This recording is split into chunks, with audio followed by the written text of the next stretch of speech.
আসসালামু আলাইকুম ভিউয়ার্স। আজকের আলোচনার বিষয় হলো চুপ থাকার বা নীরব থাকার অনেক উপকারিতা আছে। বিশেষ করে মানসিক, সামাজিক, আধ্যাত্মিক দিক থেকে বেশ উপকার রয়েছে। নাম্বার 1, মানসিক শান্তি ও স্থিরতা বাড়ায়। চুপ থাকলে মস্তিষ্ক বিশ্রাম, চাপ কমে যায় এবং মন শান্ত হয়। নাম্বার 2, শোনা ও বোঝার ক্ষমতা বাড়ে। চুপ থাকলে অন্যের কথা মনোযোগ দিয়ে শোনা যায়, ফলে সম্পর্ক ভালো হয় এবং বোঝাপড়াও গভীর হয়। নিজেকে চিনতে সাহায্য করে। নীরবতা নিজের চিন্তা, আবেগ ও মূল্যবোধকে সুযোগ দিয়ে দেয়। কথার গুরুত্ব বাড়ে। আপনি যখন কম কথা বলেন, তখন আপনার বলা কথাগুলো মানুষ গুরুত্ব দিয়ে শোনে। নাম্বার 5, দ্বন্দ্ব এড়ানো যায়। অনেক সময় চুপ থাকলে তর্ক বিতর্ক বা প্রয়োজনীয় সমস্যা এড়ানো যায়। নাম্বার 6, ধৈর্য ও আত্মনিয়ন্ত্রণ বাড়ে। নিজের আবেগকে নিয়ন্ত্রণ করার জন্য চুপ থাকা একটি কার্যকর পদ্ধতি। নাম্বার 7, আধ্যাত্মিক উন্নতি। অনেকে ধর্ম, আধ্যাত্মিক অনুশীলনে নীরবতাকে গুরুত্বপূর্ণ করা হয়। এটা মনোসংযোগ, ধ্যানের জন্য বেশ সুযোগ। চুপ থাকা মানে কিন্তু সবসময় নিশ্চুপ হয়ে থাকা নয়, বরং যথাস্থানে কথা বলা, অপ্রয়োজনে কথা না বলা, এটি সত্যিকারের বুদ্ধিমানের নীরবতা। চুপ থাকার কারণেই মানসিক স্বাস্থ্যের উন্নতি ঘটে। স্ট্রেস কমায়। চুপ থাকা মানসিক চাপ কমাতে সাহায্য করে।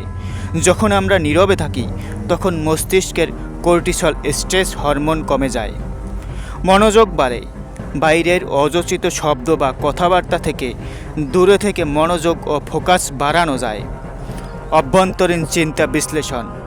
চুপ থেকে নিজের ভেতরের অনুভূতি, চিন্তা ও সমস্যাগুলো বুঝে সিদ্ধান্ত নেওয়া সহজ হয়। আত্ম উন্নয়ন, আত্মজ্ঞান। নিজেকে জানা। নীরবতায় নিজের ভুল, সীমাবদ্ধতা, গুণাবলীর দিক বিশ্লেষণ করা যায়। আত্মনিয়ন্ত্রণ। আত্মনিয়ন্ত্রণ কী?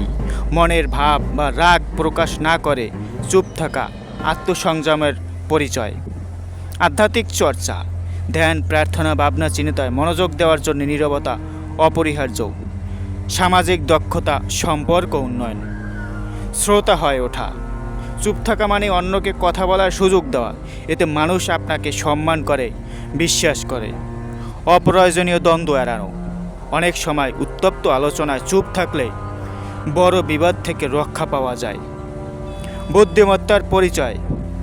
সব জায়গায় কথা না বলে পরিস্থিতি বুঝে কথা বলা একজন জ্ঞানী ও পরিণত ব্যক্তির লক্ষণ। সৃজনশীলতা, চিন্তার স্বাধীনতা, নতুন ভাবনার জন্ম। নীরবতার সময় আমরা অনেক নতুন ধারণা, সৃজনশীল চিন্তা বা সমাধান খুঁজে পাই। গভীর চিন্তা। আমাদের মন যখন ব্যস্ত থাকে না, তখন সেটি গভীরভাবে ভাবতে পারে, যেটা সাধারণ কথোপকথনের সময় সম্ভব নয়। দেহের ওপর প্রভাব। দেহের ওপর কী প্রভাব ফেলে? মস্তিষ্কের উন্নতি।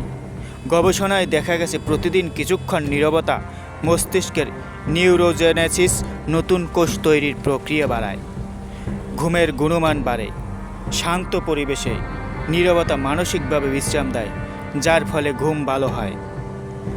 ধর্মীয়, আধ্যাত্মিক গুরুত্ব। ইসলাম হাদিসে আছে, যে আল্লাহ ও পরকালের প্রতি বিশ্বাস রাখে সে যেন ভালো কথা বলে অথবা চুপ থাকে।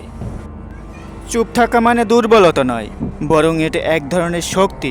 এক সময় কথা না বলে কখন কথা বলা উচিত আর কখন নয়, এটা বুঝে চলা একজন পরিপক্ক মানুষের পরিচয়। তুমি যদি নীরব থাকার চর্চা শুরু করতে চাও, তাহলে প্রতিদিন 5-10 মিনিট একা নীরবে বসে নিজের ভাবনা পর্যবেক্ষণ করা দিয়েই শুরু করতে পারো।